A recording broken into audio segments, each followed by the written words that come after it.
Hey there everyone, welcome back to another video from Gaming Basics. In today's video, I'm gonna guide you through how to update your Cooking Craze application on your mobile device.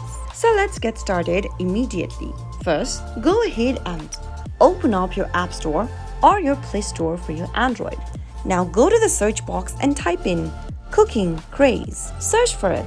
And then look for Cooking Craze restaurant game from the app list. Simply tap on it to open it, and if you see an update button instead of open in this page, simply tap on the update button since your application needs an update immediately. Tap the update button to get the latest version of Cooking Craze application downloaded on your mobile device. Wait for the update to be completed and launch the app open, and you'll be able to use the newly updated version of Cooking Craze on your mobile device. If you found the video to be helpful, go ahead and give us a thumbs up. Don't forget to subscribe to our channel by hitting the subscribe button. Also press the bell icon so that you'll never miss another upcoming upload from us. I'll see you again in the next video.